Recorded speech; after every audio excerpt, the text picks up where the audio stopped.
Hello everyone, hope you're all doing well. We've got some very exciting news from the 7.3 Simmer hangar, and that is I've invested in a brand new PC rig, which I'm super excited about because it has allowed me to purchase the PMDG 777-300ER. So yeah, it's been a bloody expensive month, but you've got to do what you've got to do, right? And don't worry all you Xbox users, I'm still going to have regular content brought to the channel on console, but for today we're going to be doing another cold and dark quick start guide for this fantastic new plane. And I've got to tell you, it is absolutely sensational. So we are on stand in Paris Charles de Gaulle Airport in this wonderful Air France KLM livery, and we're going to plan a short flight from here back over to London Heathrow. And just take a look at those fantastic GE90s, absolutely brilliant. We're not going to do a full walk around today. I will do one on the channel because there's a lot to look over on the plane, but for today we're just going to do this cold and dark quick start. So with that in mind, let's hop inside the flight deck and get started. So there she is, the 777 flight deck, cold and dark.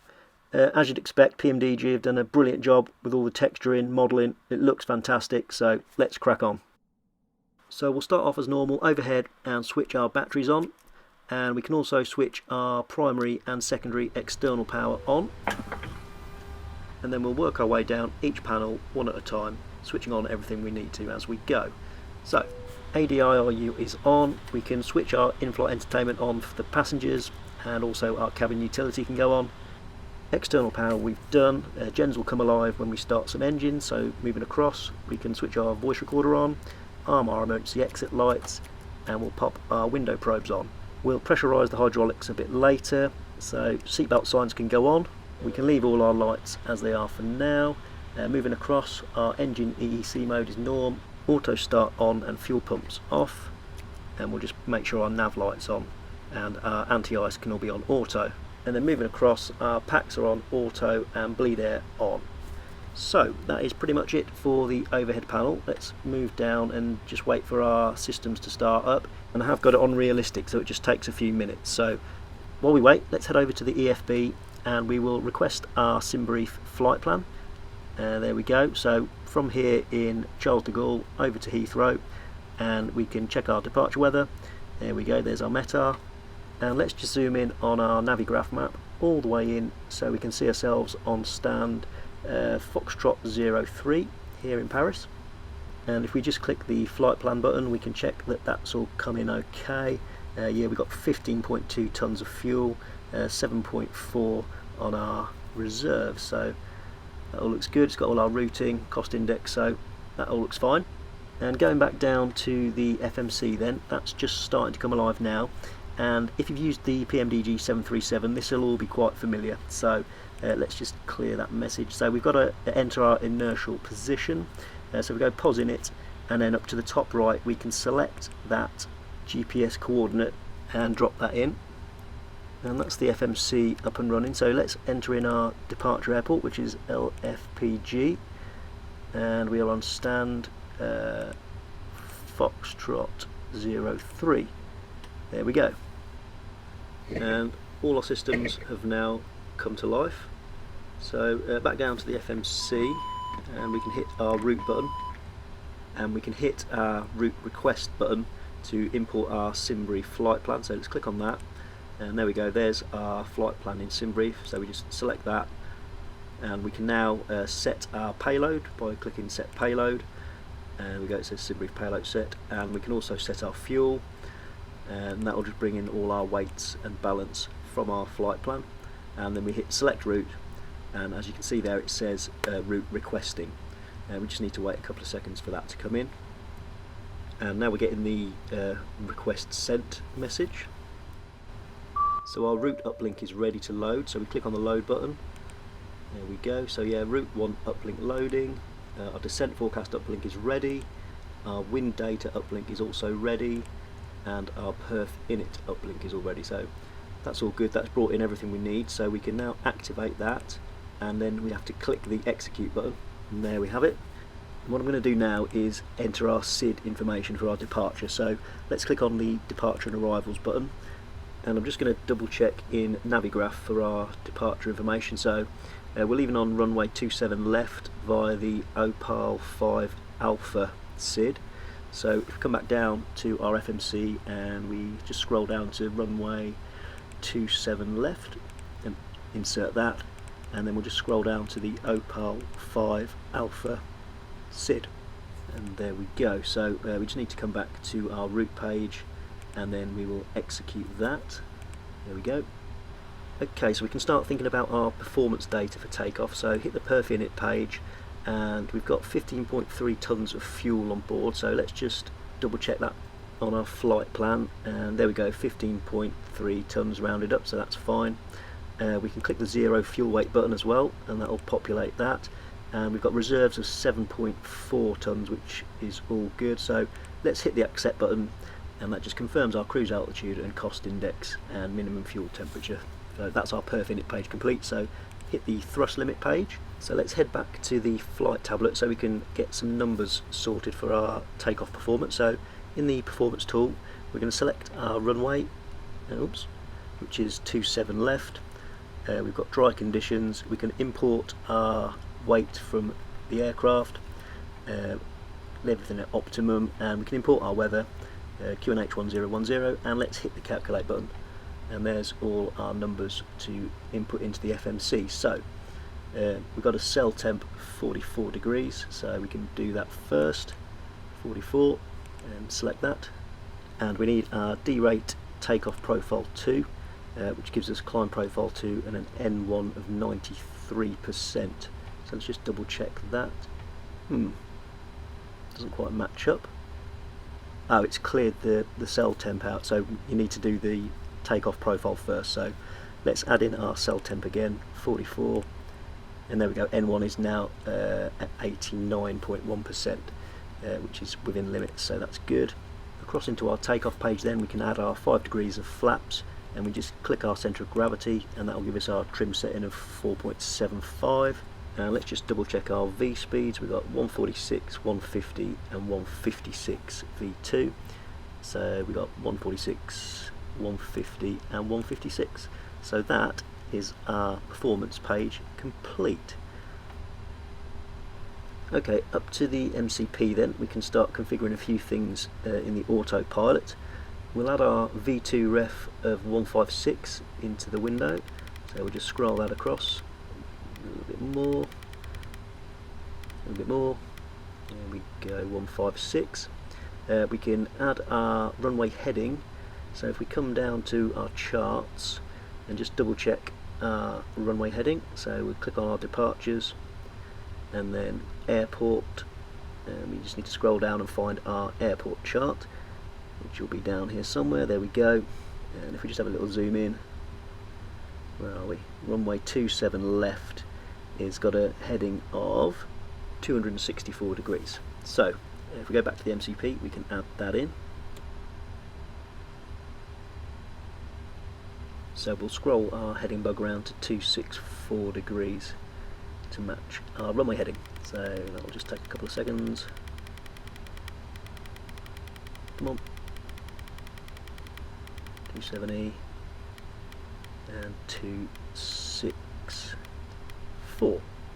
So that's that set, and our initial climb altitude, we'll just double check that as well. So if we check our departure charts, and we'll just pin the airport chart, if we check our SIDs, and there we go, there's our Opal 5 Alpha chart, so we'll just pin that, and if we have a little zoom in we can have a quick brief of that.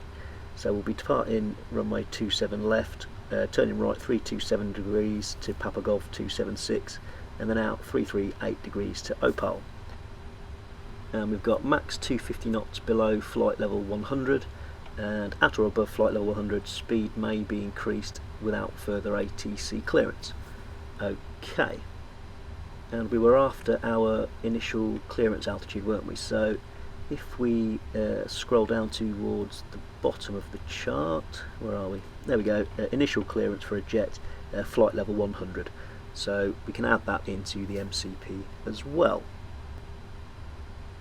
And in fact, as you can see, that is already set in our altitude window, so that's fine. We'll flip on our flight directors on both sides, just double check the auto throttle is set, and we can engage LNAV and VNAV. Okay, we are getting there. One last thing to double check is our QNH. So if we come back to our home page in the EFB and just double check our QNH 1010, so up to the barrow, and we'll switch that to hectopascals, and then we'll just wind in 10, there we go, 10, set.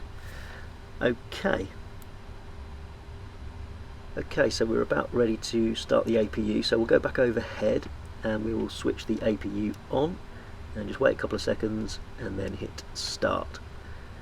Okay, so we can start thinking about pressurizing the aircraft now as well. So we'll start by switching our right demand switch to auto, then we'll hit our C2 and C1 hydraulic switches to on, then our left demand switch to auto, followed by the center 2 switches to auto as well. And that's all looking good. And we can now turn on some fuel pumps, so we'll put all 4 fuel pumps on. We haven't got any fuel in our center tank, so we don't need to worry about that for now.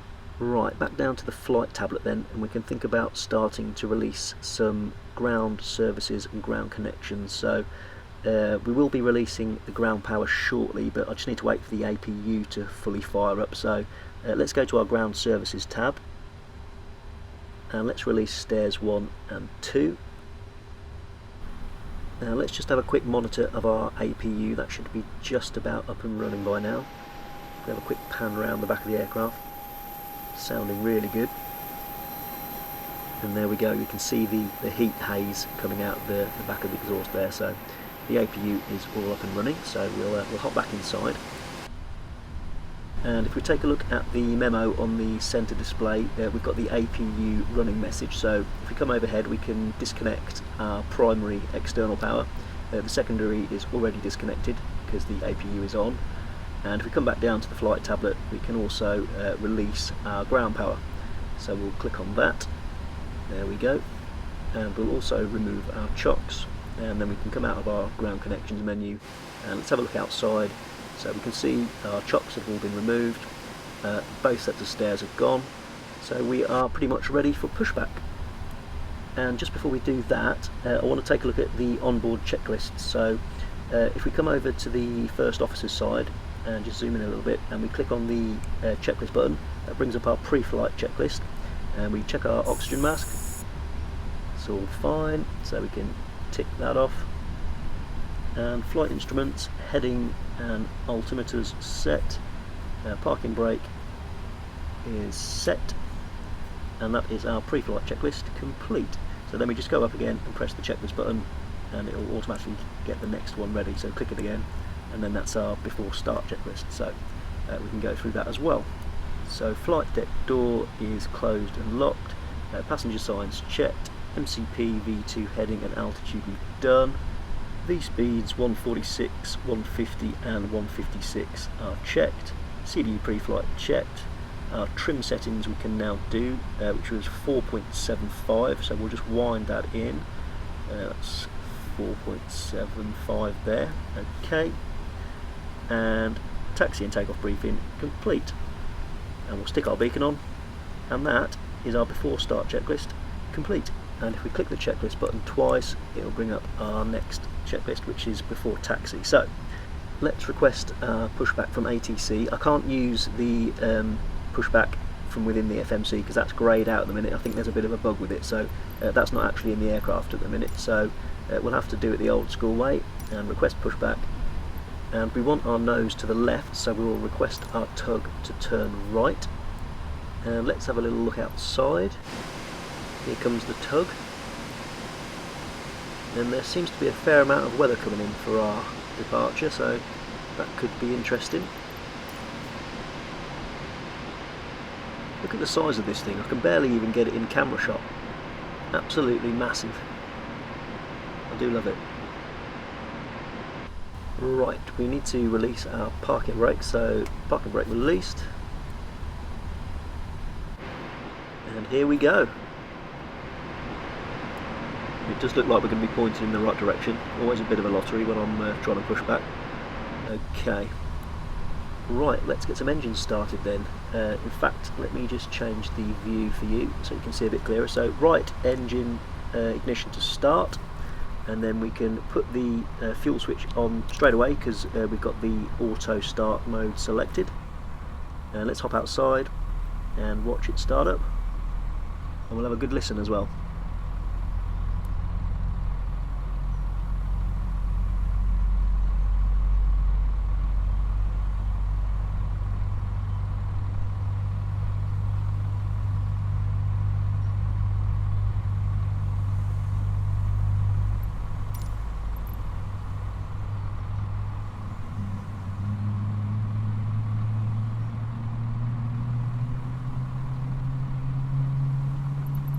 And that looks about right, so let's request our pushback stop then. And that's a good start on our right engine. And parking brake set. And that is our power transferred over to our right gen. So we can repeat the process for our left engine. So left engine ignition to start. And again, straight on with the fuel, and let's monitor that outside as well. And that's the wrong keyboard shortcut. There we go.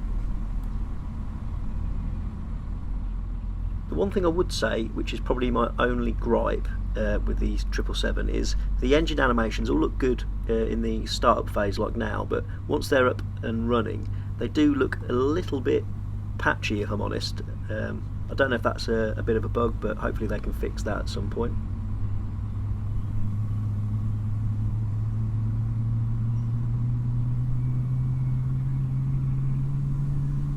Yeah, so it's around about now where you see those little flickers. That doesn't look quite right to me, but I'm sure they'll get it sorted. Okay. So what haven't I done then?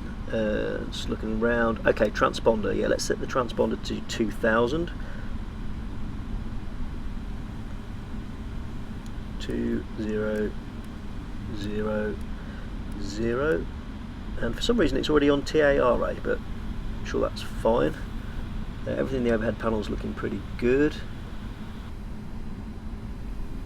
We still need to switch our APU off, so let's do that. There we go, APU off. And let's put our taxi light on. There we go. Okay guys, we are just about there, so let's do our before taxi checklist then. If we just zoom in a little bit. So anti-ice is set to auto, check. Do a quick recall. There we go, all clear. Auto brake set to RTO for takeoff. And flight controls, so we can click the flight control surfaces button and we'll do a full left, and a full right, and a full forward, and a full back, and we will check our rudders. It's all good, and we'll also have a little look outside to make sure everything's working as it should be. Oh yes, excellent animations as always. So back to the checklist then. There we go. Ooh, wrong button. Checklist. There we go. So flight controls checked, and ground equipment is clear, and that is our before taxi checklist complete. Okie dokie. So that's our before takeoff checklist on screen and ready. One last quick check overhead. That's all fine. Okay, let's get this beast moving. Parking brake released. And we'll just give it a little tickle on the throttles to get a bit of forward momentum. And here we go. And another really cool feature is we can move the position of our tablet. There's a little click spot on the window there. So let's open our Navigraph map so we can just track our taxi. Right, so we're going to be taxiing out on Golf and Quebec, Golf and Quebec, all the way out to runway 27 left, which is essentially straight up here and across the bridge. So let's talk a little bit how the plane handles whilst taxiing. I don't know how they've done it, but it does feel really heavy, and it's probably one of the better aircrafts I've experienced for taxiing, so that's another tick in the box for them. And here's our taxi route look. So we're going to pick up Quebec over the bridge, and then we're going to follow it all the way round to the left, and then turn right onto Quebec 6 to hold short for runway 27 left. And as that is a bit of a trek, we'll do the usual time acceleration, and I'll catch up with you again when we're holding short for our runway.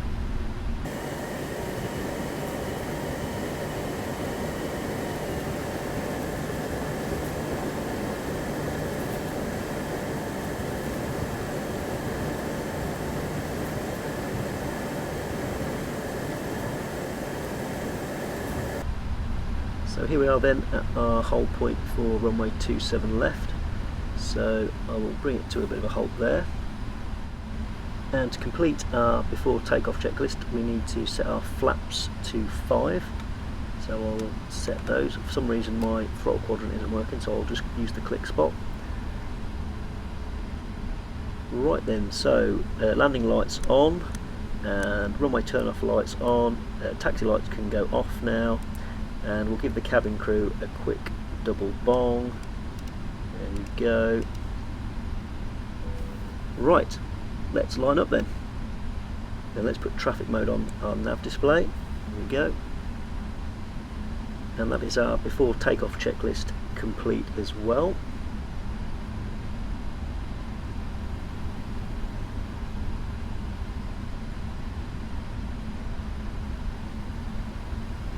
And we'll put our after takeoff checklist on screen ready.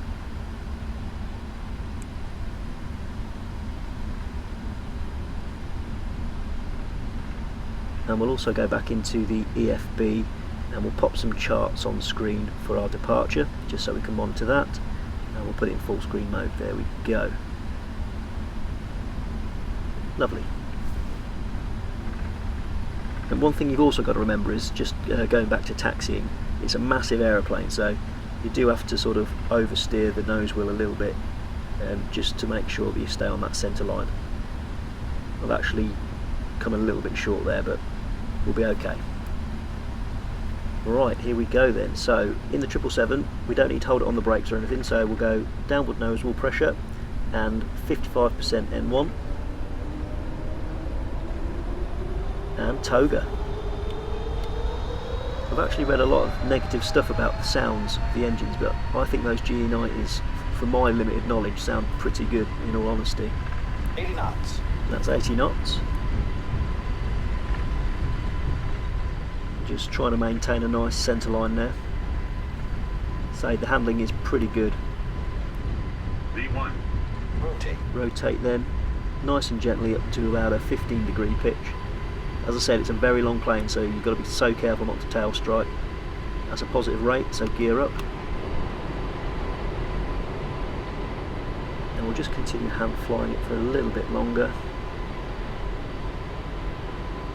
And autopilot engaged.